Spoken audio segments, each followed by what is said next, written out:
శ్రీ గురుభ్యో నమః. హరి ఓం. శ్రీనివాసుడు వేటాడుతూ పద్మావతి ఆమె చెలికెత్తినటువంటి ఉద్యానాన్ని ప్రవేశిస్తాడు. కన్యాపేక్షనే వచ్చాను, నువ్వు వరాపేక్ష ఉన్నావు, మనం వివాహం చేసుకుందాము అని చెప్పి మాట్లాడతాడు.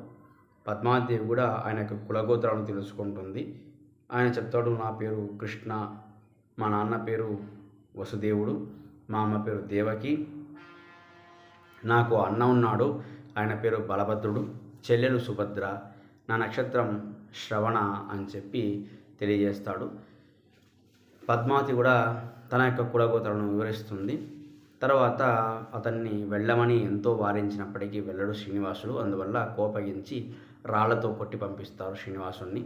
శ్రీనివాసుడు అక్కడ నుండి వెంకటాచలానికి వెళ్ళిపోతాడు. ఈమె తన అంతఃపురానికి వెళ్ళిపోతుంది. శ్రీనివాసుడు పవళించుంటాడు. మధ్యాహ్నం పూట బకులాదేవి పాకాన్ని సిద్ధం చేసి భోజనంకు పిలవాలని చెప్పి వస్తుంది. అప్పుడు చూసినటువంటి బకులాదేవి శ్రీనివాసుని వీపు నిమిరి, నువ్వు మధ్యాహ్నం పవళించవు, ఎందుకు పవళించావు? అడవిలో ఏదైనా భూతాన్ని చూసావా, లేక ఏదైనా మోహిని మోహించిందా అని చెప్పి ప్రశ్నించినప్పుడు శ్రీనివాసు అంటాడు, నేనే పెద్ద భూతాన్ని, నన్ను భయపెట్టేటువంటి భూతం ఇంకొకటి లేదు, నేనే అందరికీ మోహింపజేస్తాను, మన్మాయ మోహిత అని అందరూ నా మాయలో మోహితులవుతారు, అలాంటప్పుడు నేను ఇంకెవరిని మోహించగలను అని చెప్పి నాకు వివాహం చేసుకోవాలి, ఆ వివాహాన్ని నువ్వే జరిపించాలి. ఆకాశరాజు కుమార్తె పద్మావతిదేవిని నేను వరించాను. ఆమె పూర్వజన్మలో వేదవతిగా ఉండింది. రామావతారంలో సీతకు బదులుగా ఈ వేదవతి మరి రావణాసుని అంతఃపురంలో అశోకవనంలో సంవత్సర కాలం బాధలు అనుభవించింది. అందువల్ల ఆమెను ఈ జన్మలో వివాహం చేసుకోవాలనుకున్నాను. ఈ అవతారంలో నువ్వు పూర్వము యశోదవు, నా వివాహాన్ని చేయలేదు అనేటువంటి బాధ నీకు ఉండింది. అందువల్ల ఈ జన్మలో ఈ అవతారంలో నువ్వు నా వివాహాన్ని జరిపించి నీ జన్మ సార్థకం చేసుకో అని చెప్పి శ్రీనివాసుడు చెప్తాడు. ఆమె ఎంతో ఆనందంగా మరి శ్రీనివాసుని వివాహం జరిపించాలి అని చెప్పి నారాయణపురానికి బయలుదేరుతుంది. మధ్యలో కపిలతీర్థంలో శివుణ్ణి ఆరాధన చేసి అక్కడి నుంచి అగస్త్యేశ్వరానికి వస్తుంది. అక్కడ పద్మావతిదేవి యొక్క చెలికత్తెలందరూ కూడా పద్మావతి దేవి కోసం అని చెప్పి రుద్రునికి అభిషేకం చేయాలనుకుంటారు. అక్కడికి వెళ్ళి వారిని విచారిస్తుంది. వారు చెప్తారు, పద్మావతిదేవి ఉద్యానంలో ఒక పురుషుని చూసి మోహించింది, అప్పటి నుంచి ఆమె కామపీడితురాలై ఉంది, ఆమెకు మనస్సు కుదుటపడడం కోసం రుద్రాభిషేకం చేయమని బృహస్పతి ఆచార్యులు చెప్పారు, అందువల్ల వచ్చాము అని చెప్పగానే నేను అక్కడికే వెళ్ళాల్సి ఉంది, నేను మీతోనే వస్తాను అని చెప్పి అక్కడే ఉండి ఆ పూజను తిలకిస్తూ ఉంటుంది. శ్రీనివాసుడు స్త్రీకి ఇచ్చిన పని సఫలం కాదు, మన ప్రయత్నము ఉండాలి అని చెప్పి శ్రీనివాసుడు ఒక పులిందా స్త్రీ వేషాన్ని ధరిస్తాడు. బ్రహ్మాండాన్ని బుట్టగా చేసుకుంటాడు, సదాశివుణ్ణి చేతికర్రగా చేసుకుంటాడు, బ్రహ్మను శిశువుగా మార్చుకొని ఒక 800 సంవత్సరాల వయస్సు ఉన్నటువంటి స్త్రీగా మారి ఆ రాజవీధికి వెళ్తుంది. రాజవీధిలో నేను బదరీకాశ్రమం నుంచి వచ్చాను, బదరీనారాయణ యొక్క భార్యను, పుత్ర సంతానం లేని వాళ్ళకి పుత్రులను, వివాహం జరగని వాళ్ళకి వివాహాన్ని జరిపిస్తాను అని చెప్పి ఘోషణ చేస్తూ తిరుగుతూ ఉంటుంది. అది చూసినటువంటి ధరణీదేవి యొక్క దాసి మనులంతా కూడా ఆమెను తీసుకెళ్తారు అంతఃపురానికి. ఆమె అంతఃపురంలో కూర్చొని ధరణీదేవి ఇచ్చినటువంటి తాంబూలాన్ని స్వీకరించి ఆమెకు చెప్తుంది, అమ్మ, ఈ బిడ్డకు ఏదైనా అన్నాన్ని తీసుకురా, పక్వంబా అపక్వంబా, పక్వం కానీ అపక్వం కానీ, వండింది కానీ ఉడికింది కానీ ఉడకంది కానీ, పాచిపోయిందైనా పర్వాలేదు, నిన్నటిదైనా పర్వాలేదు, మొన్నటిదైనా పర్వాలేదు, ఏదో తింటాం, దౌర్భాగ్యులము అని చెప్పి చెప్తుంది. అయితే ధరణిదేవి క్షీరంలోనే ఉడికించిన అన్నాన్ని, క్షీరాన్నాన్ని తెచ్చిస్తుంది. ఆ బ్రహ్మ శిశువు దాన్ని ముట్టదు. అప్పుడు ఆమె ఆ శిశువును కొట్టి, ఇలాంటి అన్నాన్ని తిని ఎరగది దరిద్ర శిశువు అని చెప్పి ఆ అన్నాన్ని తానే తినేస్తాడు. ఎందుకు బ్రహ్మ తినలేదు అంటే, బ్రహ్మ అవతారంలో లేడు, సాక్షాత్ బ్రహ్మ దిగాడు కాబట్టి దేవతలు మానుషానాన్ని ముట్టరు, అందువల్ల శ్రీనివాసుడు మానుషానాన్ని తిన్నాడు అని చెప్పి చెప్తారు. తర్వాత మళ్ళొకసారి తాంబూలాన్ని స్వీకరించి ఆ పద్మావతిదేవి గురించి అడిగిన ప్రశ్నకు తను చెప్తుంది, నిన్న ఈ పద్మావతి దేవి ఒక పురుషుణ్ణి చూసింది. అతను మహానుభావుడు. అతనికిచ్చి నీ కూతుర్ని వివాహం చేయకపోతే, తక్షణమే వివాహం చేయకపోతే నీ కూతురు నీకు దక్కదు అని చెప్తుంది. అప్పుడు వెంటనే అంటే ఎలా అవుతుంది అని అన్నప్పుడు, నువ్వు వెంటనే చేయకపోయినా పర్వాలేదు, ఇచ్చి వివాహం చేస్తానని మాట ఇవ్వు అని చెప్పి మాట తీసుకుంటాడు శ్రీనివాసుడు ధరణిదేవి నుంచి. తర్వాత చెప్తాడు, నేను వెళ్ళంగానే ఒక ముసలావిడ వస్తుంది, ఆమెతో అన్ని విషయాలు మాట్లాడండి అని చెప్పి శ్రీనివాసుడు వెంకటాచలానికి వెళ్ళిపోతాడు.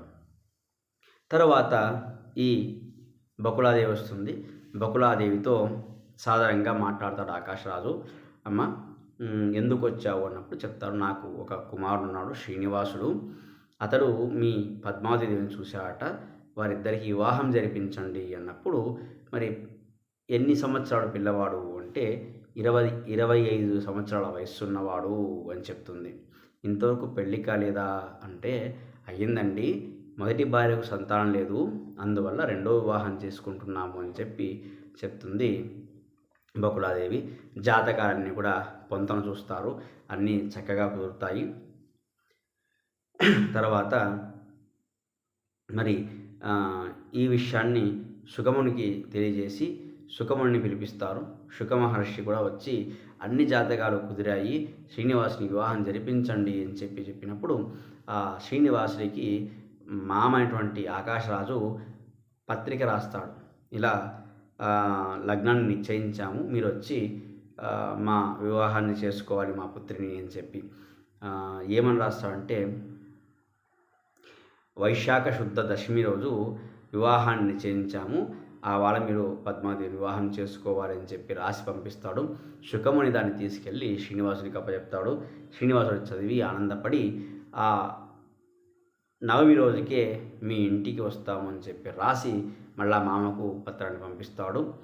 ఇదంతా అయిన తర్వాత బకుళాదేవి వస్తుంది. నీ వివాహాన్ని నిశ్చయం చేసుకొచ్చాను అని చెప్పంగానే శ్రీనివాసుడు ఆనందపడతాడు. ఓహో, చాలా సంతోషం చేసావు తల్లి అని చెప్పి అని.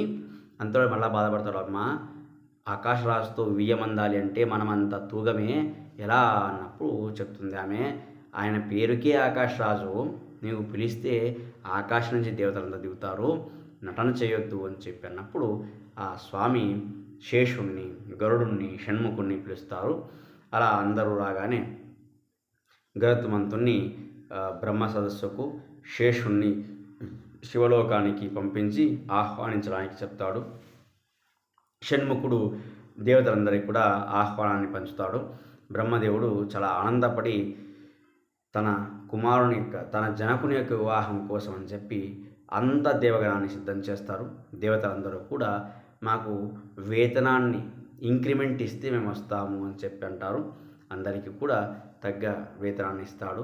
అందరూ సిద్ధమై తమ తమ వాహనాల్లో తమ పత్ని, పుత్ర, పరివార సహితంగా బ్రహ్మలోకం నుంచి, శివలోకం నుంచి, ఇంద్రలోకం నుంచి అందరూ కూడా భూలోకానికి వచ్చి కూర్చుంటారు. శ్రీనివాసుడి వివాహం అనేది అంగరంగ వైభవంగా జరుగుతుంది. అయితే శ్రీనివాసుడు అంటాడు, అయ్యా, ఇంత చేస్తున్నాం మనము, కానీ నా దగ్గర డబ్బు లేదే, ఎలా చేయాలి వివాహము అన్నప్పుడు శివుడు చెప్తాట, వివాహం చేసేటప్పుడు, గృహాన్ని నిర్మించేటప్పుడు తగిన డబ్బును ఉంచుకొని చెయ్యాలి, లేదు అన్నప్పుడు అప్పు చేసైనా చెయ్యాలి, కాబట్టి అప్పు చేసి చెయ్యి అంటాడు. నాకెవడు అప్పిస్తాడు అంటే అప్పుడు శివుడు కుబేరుని సూచిస్తాడట. శివుని మిత్రుడే కుబేరుడు. అందువల్ల బ్రహ్మ, శివుడు, కుబేరుడు అలాగే శ్రీనివాసుడు కలిసి అశ్వత్థ వృక్షం దగ్గరికి వెళ్ళి అక్కడ ఒప్పంద పత్రం రాసుకుంటారు. ఇలా అప్పిస్తున్నాను శ్రీనివాసునికి, కలియుగాంతం వరకు వడ్డీ చెల్లిస్తాడు అని చెప్పి ఆ పత్రాన్ని రాసుకొని దాని మీద బ్రహ్మ, శివుడు సంతకాలు చేస్తారు. ఆ ధనంతో మరి సాంగోపాంగంగా వివాహాన్ని జరిపించాలి అనుకుంటాడు శ్రీనివాసుడు. పాకానికి అగ్నిదేవుని నియమిస్తాడు. తగిన పాత్రలు లేవన్నప్పుడు ఆ ఆకాశగంగను, పాప వినాశనాన్ని, అలాగే స్వామి పుష్కరిణిని వంట పాత్రలుగా చేసి భోజనాన్ని సిద్ధం చేస్తాడు. అయితే శ్రీనివాసునికి చెప్తాడు బ్రహ్మ, అయ్యా, అభ్యంగనం చేయాలి లేయి అన్నప్పుడు ఆయన ఏడుస్తాడు. అయ్యో, భార్య లేదు, భార్య లేనప్పుడు నేను ఎలా అభ్యంగనం చేస్తాను అని బాధపడ్డప్పుడు సూర్యుని పిలిపించి కొల్హాపురానికి పంపిస్తాడు. ఇలా శ్రీనివాసుడు వివాహం చేసుకుంటున్నాడు రావాలి అని చెప్పి ఆమె శివుడు వెళ్ళి చెప్తాడు, అమ్మా నువ్వు లేవు అని బెంగతో శ్రీనివాసుడు మంచం పట్టాడు, ఒక చెయ్యి బ్రహ్మ మీద ఒక చెయ్యి శివుని మీద వేసుకుని నడుస్తున్నాడు, నువ్వు రావాలి అన్నప్పుడు ఆమె కూడా పరిగెత్తుకుంటూ వస్తుంది. లక్ష్మీదేవియే శ్రీనివాసునికి తలకు నూనెను రాసి అభ్యంగన స్నానం చేస్తుంది. పెళ్లి కొడుకుని చేస్తారు. నాంది పూజ అంతా అవుతుంది. తర్వాత అందరూ కూడా వెళ్దాం పద అన్నప్పుడు చెప్తాడు, అలా కాదు ఇక్కడే భోజనం చేయాలంటారు. పాకమంతా సిద్ధమైంది, భోజనం చేయాలి అన్నప్పుడు చెప్తాడు. నియమం ఏంటంటే భోజనం చేయాలంటే భగవంతునికి అర్పించాలి, కాబట్టి అహోబిల నరసింహస్వామికి అర్పించాలి అని చెప్పి ఆదేశిస్తాడు శ్రీనివాసుడు. బ్రహ్మదేవుడు తానే స్వతహాగా అహోబిల నరసింహస్వామికి ఆ పాకాన్ని నైవేద్యం చేసి అదంతా భోజనం చేసి మరుసటి రోజు ఉదయాన్నే అందరూ కూడా బయలుదేరి ఆకాశరాజపట్నానికి వెళ్తారు. దేవేంద్రుని ముందే పంపించి ఉంటారు విశ్వకర్మతో పాటుగా. అక్కడ విడది గృహాన్ని ఏర్పాటు చేయమని దేవేంద్రుడు నారాయణపురానికి వెళ్ళి విడది గృహాన్ని ఏర్పాటు చేస్తాడు. వీళ్ళు వెళ్తున్న మార్గంలో శుకమహర్షి ఆశ్రమం వస్తుంది. శుకుడు అందరినీ ఆహ్వానిస్తాడు, కానీ అందరికీ పెట్టే స్తోమత శుకునికి లేదు కాబట్టి శ్రీనివాసునికి మాత్రమే భోజనాన్ని ఏర్పాటు చేస్తాడు. అయితే శ్రీనివాసుడు మాత్రమే భోజనం చేస్తాడు, బయటి వాళ్ళందరికీ కూడా కడుపు నిండుతుంది. అది శ్రీనివాసుని యొక్క మాహాత్మ్యం. భగవంతుడు తింటే అందరూ తిన్నట్టే, ఎందుకంటే అందరిలో ఉన్నది భగవంతుడే కాబట్టి తానే అందరిలో ఉండి ఆ భోజనాన్ని స్వీకరించాడు. అక్కడి నుంచి అందరూ కలిసి ఆకాశరాజపట్టణానికి వెళ్తారు. ఆ తర్వాత మరుసటి రోజు అంటే దశమి రోజు రాత్రి వివాహం కాబట్టి పగటిపూట అందరికీ కూడా భోజనాన్ని ఏర్పాటు చేపిస్తాడు శ్రీనివాసుడు. ఆ శ్రీనివాసుడికి, బకుళాదేవికి, బ్రహ్మకు, లక్ష్మికి ఈ శ్రీనివాసుని పక్షంలో ఉపవాసం, ఆహార స్వీకారం లేదు. అలాగే ఆకాశరాజు పక్షంలో ఆకాశరాజుకు, ధరణీదేవికి, వసుదానునికి, అలాగే పద్మావతిదేవికి వీరికి ఆహార స్వీకారం లేదు. అందువల్ల మిగతా అందరికీ కూడా భోజనాన్ని ఏర్పాటు చేస్తాడు. అగ్నిదేవుడే తన స్వతహాగా ఆ భోజనాన్ని పాకాన్ని సిద్ధం చేస్తాడు. తర్వాత రాత్రి సమయానికి మరి వివాహం జరుగుతుంది. ఆకాశరాజు మరి ధరణీదేవి నీళ్లు వేస్తూ ఉంటే ఆ శ్రీనివాసునికి పాదాలు కడుగుతాడట. ఏది పుష్కరిణి నీళ్లను తెప్పించి స్వామికి పాదాలు కడిగి తర్వాత కన్యాదానం చేస్తాడు. 2 వధూవరుల యొక్క గోత్రాలను ఉచ్చరిస్తూ బ్రహ్మదేవుడు స్వతహాగా కన్యాదానాన్ని చేయిస్తాడు. తర్వాత శ్రీనివాసుడు పద్మావతిదేవికి మంగళధారణ చేస్తాడు. మామూలుగా అందరూ కూడా మమ జీవన హేతునా అని చెప్పి మంత్రం చెప్తారు. మాంగళ్యం కట్టేటప్పుడు నా జీవనానికి కారణం అవ్వాలి అంటూ మాంగళ్య ధారణం చేయాలి. కానీ స్వామి మాత్రం జగజ్జీవన హేతునా అంట.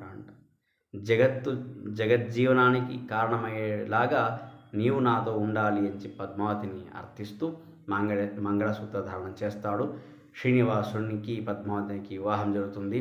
అప్పుడు అనేక ఆభరణాలు, కిరీటాలు, ధనరాశులు కూడా వరకట్నంగా ఆకాశరాజు సమర్పిస్తాడు శ్రీనివాసునికి. వివాహం అంతా అయిన తర్వాత అందరినీ కూడా తమ తమ స్థానాలకు వెళ్ళమని చెప్పి ఆదేశిస్తాడు శ్రీనివాసుడు. తాను కూడా అగస్త్యేశ్వరానికి వెళ్ళాలి అని చెప్పి, అగస్త్యుని ఆశ్రమానికి వెళ్ళాలని చెప్పి సెలవు తీసుకుంటాడు. అప్పుడు వసుదానునికి తన ఉత్తరీయాన్ని బహుకరిస్తాడు. తర్వాత ఆకాశరాజు కొడుతాట, నీవు ఏదైనా వరం కోరుకో అన్నప్పుడు ఆయన చెప్తాట, నాకు ఏ వరం వద్దు, నీ శ్రీనివాసుడైనటువంటి ధ్రువం, శ్రీనివాసుడైనటువంటి చెట్టు యొక్క నీడ మా పైన సదాకాలం ఉండాలి అని చెప్పి ప్రార్థన చేస్తాడు.